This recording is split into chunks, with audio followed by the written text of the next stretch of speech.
I feel like navigating your friendships, especially in your 20s, 30s, is one of the most challenging things that you could ever do. So if you're going through that, if you have done it, I'm proud of you. Hey guys, welcome to the One More Mile podcast. I am Paula and I am your host. Today's topic is something that I'm very passionate about because it's something that I've struggled the past 4 years, almost 4 years that I've been in New York City. And that is friendships and making friends and just cultivating relationships with people in your 20s, 30s when you're a young adult. So basically, I don't know if this is going to be kind of like a guide on how to build friendships and connections, or just a little bit of my story if you can relate and you just like to share yours too in the comments. But my whole life, I was the outgoing kid. High school, middle school, college, I was the party girl. I was the friend that I was the worst friend of everyone. Everyone wanted to be my friend. I'm not saying that I was popular. I'm saying that I was very friendly. That's different. I was never like the popular girl. I was very outgoing though.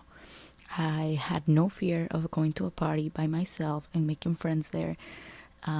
That is like the best scenario that I could have had in high school. Like, yeah, going to a party, meet a bunch of strangers. I loved it.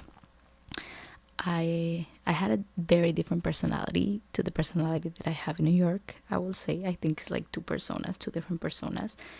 And I'm not gonna blame it on the language because I think that I can express myself in English, not perfectly of course, but it's just the air, the vibes, you being in your hometown, it's just different. So I was very outgoing. I never struggled with making friends. And then I came to New York when I was 21 years old. And also, if you're in your 20s, I think you need to give yourself a little bit of a break because making friends is especially extra hard when, first of all, you are not in school. So you have no college, no university, no high school, no anything. When you are not working, because sometimes when you are in your 20s, you just graduated.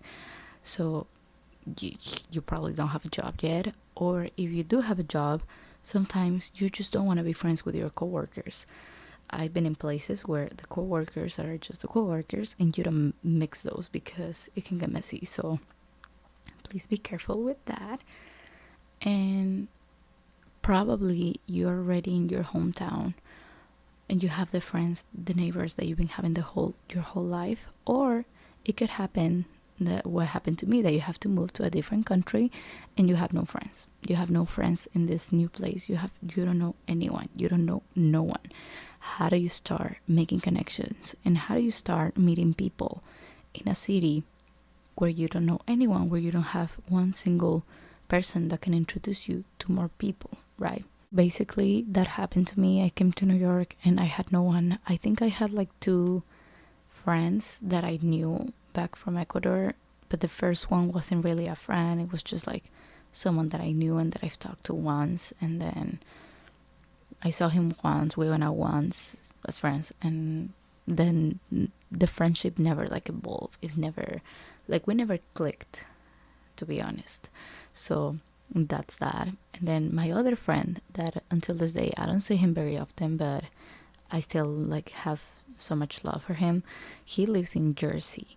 So if you know New York, New Jersey, commuting, that type of commute can be very hard. But we will see each other like here and there. Just a few, very few times.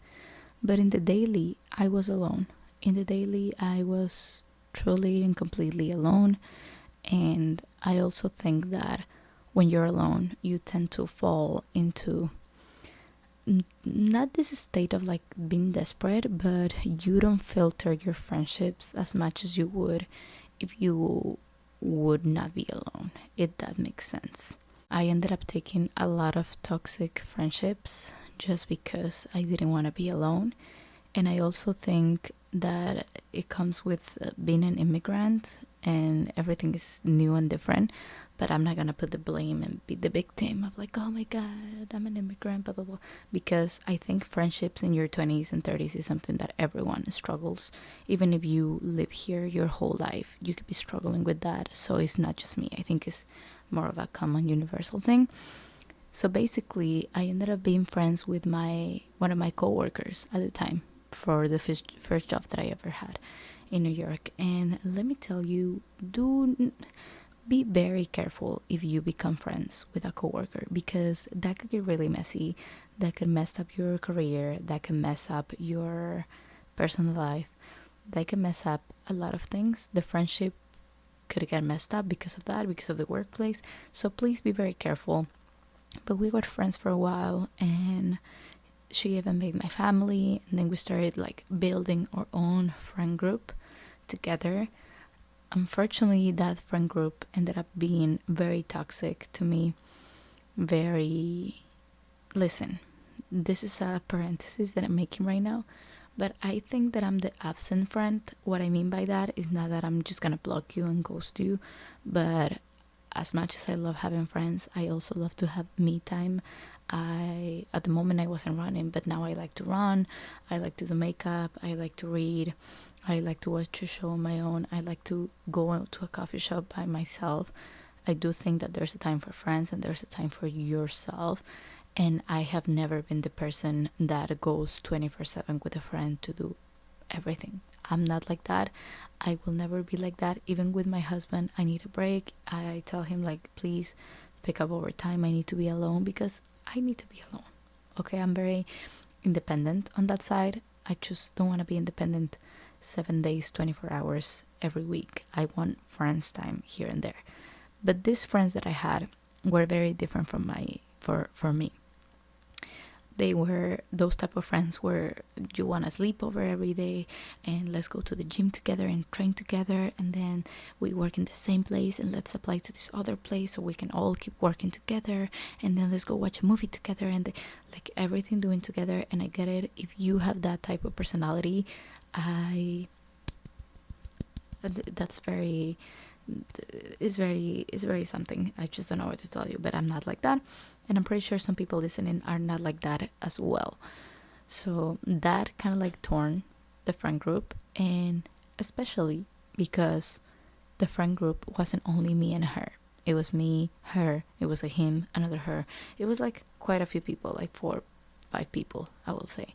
So imagine if from your friend group you are not going every day with them. You're only meeting them weekly or twice a month or every here and there. Like I wasn't putting, I think I had 2 jobs at the time. So I wasn't sacrificing sleep or any other time to see them every day. I thought if I see them once a week or like once every 2 weeks, it will be fine, because I have friends now that we do that and it's totally fine. But with them, it was like, no, they wanted your whole attention, and I get it. You want to cultivate something, but we were just not matching. So the times that I will meet them, I will feel so out of place because they've seen each other this whole amount of time, and I'm there just a little bit. They have internal jokes, they have internal experiences that they have done, they've shared more things together, and I'm just there like trying to figure out, okay, when can I make a comment? When can I say I think it was just, I think I felt like the outsider of the friend group. And I have to admit that they will tell me like, hey, you want to go have coffee, you want to go and do that, and I will put excuses, even though if I had the time I didn't want to go out with them more than the necessary, because of the same thing that I'm telling you guys, me time. And also if I didn't want me time, but I was like, you guys already like kind of like make me feel like an outsider, so I don't know if I like want to like keep trying there. But well, it's okay. The friendship ended, and guys, if you're listening to this, friendships don't have to last forever. Usually friendships don't last forever, and that's okay. It ended really bad. I ended up blocking them. Yeah, like the 4 of them. I ran into one of them like 3 months ago, 4 months ago, and she was like, oh, I don't talk to them anymore. I saw you close your socials, and I'm like, yep, no, I just block you. I think I was a coward. I never said the things that were bothering me. It was a topic that was really hurting me. I think till this day, friendships is probably a topic that hurts me a lot because I don't know how to cope with it properly. But I just blocked them and that's it. Basically, one of them, I invited him to my wedding and he didn't came after confirming that he was gonna come. And my wedding was very small. My wedding was a backyard wedding. Uh, my dad was organizing everything and he told me, you have 4 spots for friends that you can invite. No more people. We can put more people in the house. And I invited him and he failed me. He confirmed, and then the next day he was like, no, I'm not gonna go to your wedding because I have wedding planning for my wedding, so I'm not gonna go. And that was a spot that I could have invited even a manager that was nice to me. I could invite anyone else. And he promised something and he never came. So yeah, the friendship ended. I'm trying to heal. I don't think about them unless I think about them, and then I get kind of sad, but that's okay. But basically that happened. My first group of friends in New York, kind of like that happened, and I got kind of like traumatized, and I decided not to put myself out there anymore because it has happened too, with other people that I've worked with. I used to work in restaurants, and I used to think like, oh, I have a friend group, or like I have a friend now. And especially if you're in the restaurant industry in New York, sometimes it's not a friendship, it's more of like a drinking buddy where you go after work to have drinks and just enjoy, but it's not a friend who you can really connect with. And that's kind of sad because you literally have no one. And even though you tried, you still have no one. I have to admit that at the time where all of this was happening, and I was just, I'm this person in another country, all sad, without friends, blah, blah, blah, what am I gonna do? And of course, I was dating my boyfriend, now he's my husband, and I think I relied a lot on him. I became very dependent on him because I had no one else, and sometimes you want to do things with people, like you want to go to the museum or you want to go to the movies. You don't want to do it alone, so I will rely solely on him. And he, even till this day, he tells me like, you were obsessed with me, you were obsessed, what happened to you? And I'm like, I just have things to do and I have friends now. Before I didn't. So I think if you're going through something similar, you can relate that if you have a partner, especially in an era of your life where you don't have a lot of friends, you relied all of your energy and efforts on that partner. And even though I'm very happy that you have someone that cares and loves you, please don't do that, because it's never good to be dependent on someone else. And we should all cultivate different, like a different social circle than our partners, just for our own sanity and like mental health. I don't want to sound like ungrateful, because I still have, until this day, here and there friendships, like a tiny little bits that I've like steal from certain places. I have a really good friend from a job that I had. Until this day, we're very good friends. We haven't seen each other in like 6 months, but we talk and we care and we are there. It's just, we're there. Our schedules, if you live in New York, scheduling is crazy, but our schedules have been like fighting with each other, so we haven't had the time to see it, but she's there and she knows I'm here. There's another friend that I have. She used to be my manager at a restaurant that I work, another of the multiple restaurants that I worked, and we started going out, and then we became friends. We broke the barrier of manager employee. We also stopped working there, so that helps, and we became friends. She lives in Florida, and sometimes she comes back, so it's kind of like a back and forth thing, but we see each other maybe like 4 times a year, and we're also really good friends. I have another friend that I made in makeup school, and even our husbands know each other now. We go out for dinner, for birthdays, and again, it's not a friendship that I see her every single month, but it's a friendship that is there, and whenever we want to talk and talk, we send memes. Something happened with this person, we gossip a little bit. Those are friendships that I have cultivated, and with this, I want to tell you, don't feel bad if you don't have a friend group. I feel like with social media, and not social media, I feel like it's very 90s, 2000, with TV shows especially, and movies. Friends, How I Met Your Mother, The Big Bang Theory, all of these shows that have a friend group of 4 to 6 people in there that just hang up in each other's houses every single day, and they go together to do this, that, and they're very involved, more than family in their lives. I guess that got into our minds that we need to have a big friend group and have that life, when reality is totally different. Reality is totally different. First of all, you are not going to have the same schedule as these people. You're not going to have the same job. You're probably not going to live in the same neighborhood or in the same city as your friends. And sometimes your friends are not going to be friends with your friends. Like the 3 friends that I mentioned right now, they don't know each other, and I'm not planning to. I kind of like my friendships to be like one-on-one now. Like, yes, yes, yes, yes. I mean, I like it all. I like a group and I like one-on-one. But those friends are like my one-on-ones. When I want to go and I want to have gossip and like, hey, let me talk. One-on-one.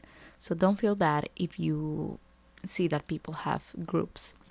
If you see that people have a squad. If you see that people have this and that. And you only have singular friendships. That's all right. That's okay. You don't need to have a friends group, a How I Met Your Mother group to be happy in life. Saying that I like one-on-ones, but I also like groups. And here's another context. I started my run club. So I met this guy. By guy, I met Walter. Walter is now my best friend, but I met this guy in a run club.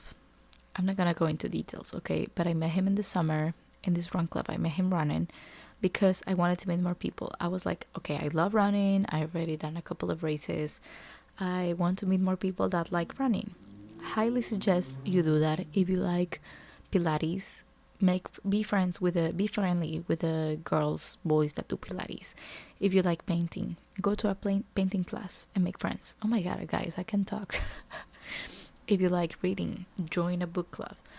And start talking to people. If you go to the gym, I know it's kind of tricky and I've never done it, but maybe try to talk to people, even to the people in the front desk. Be friendly to everyone. You never know who might be your friend and who can, need you, or you can need them. Also networking, but friends wise, yeah, be friendly to everyone. You might win a friend along the way. But okay, I was feeling lonely. I went to this run club and I met Walter there. I also met a couple of girls that are still my friends until this day, and that we hang out and we do picnics, and it's just nice vibes. So I guess that was kind of like what I was looking for at the moment. I wasn't looking to train and run because that was on my side. I like to run alone and do my long runs alone and do my things alone. But I was looking for the friendship vibes. I had those. And then me and Walter, he asked me if I ever wanted to start my own run club. And I say yes to everything. So of course I say yes. And we started our own run club, Goats Run Club. If you don't know, please follow us. Please come run. If you're in New York, if you want friends, just saying. But we started this, and this has really put me on a position of putting myself out there. I truly feel like with this club and with these people, I feel like my old self from Ecuador, kind of like a better version or a different version. It doesn't have to be better, but a different version. And I am the same outgoing person that I was. I am the same person that is always making jokes and that is always friendly to everyone and is very happy, like rainbows and butterflies and everything good. So that is basically what this group of people have shown me. I could get into a lot of details about what the run club is and what we do and what we want, but I don't want to make this episode about the run club. I want to make this episode about friends, and I have a lot of friends from this run club. It's not just people that come and run. We are not the biggest run club, and I think that's what makes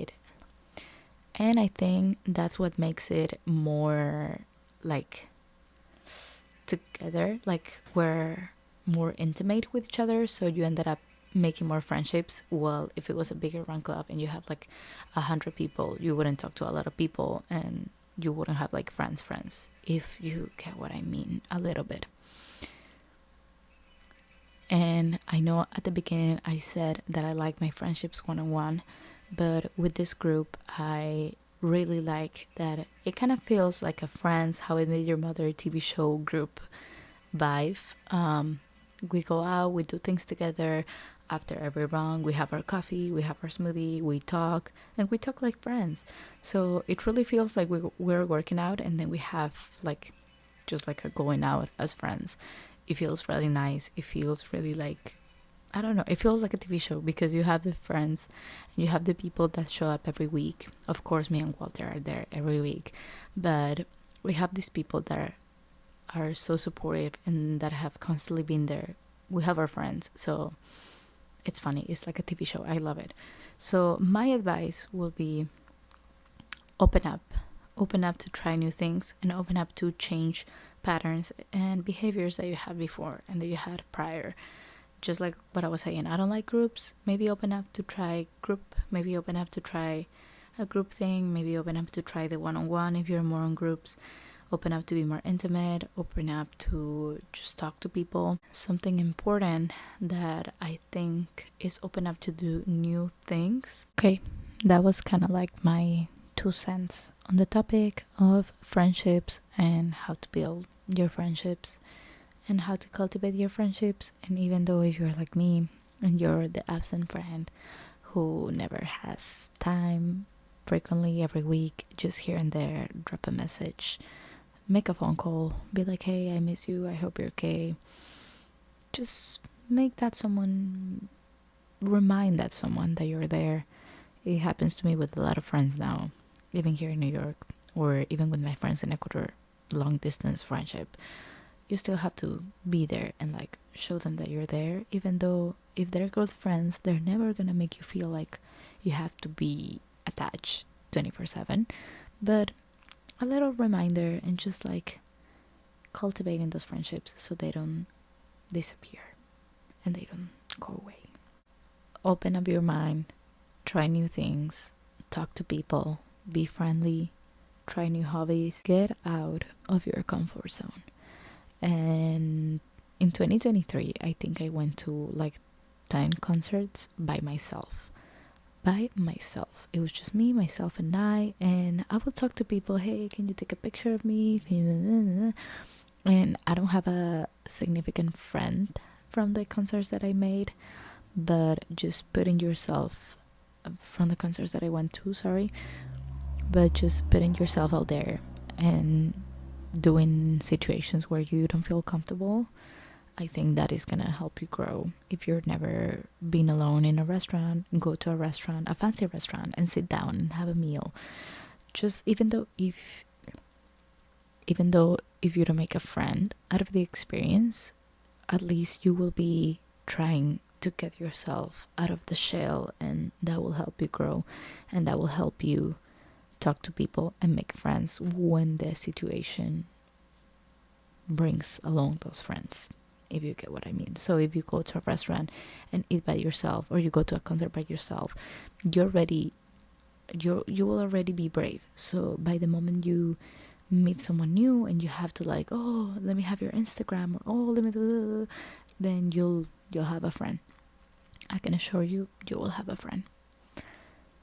If you guys have any advice on how to make friends in your 20s, 30s, how to overcome not having friends, moving to a new city and making friends, if you have any tips and tricks, please let me know, and let all of the people know in the comments. You can comment on YouTube, you can comment on Spotify, rate the show, because that will help us grow and bring more nice content from the heart to the screen.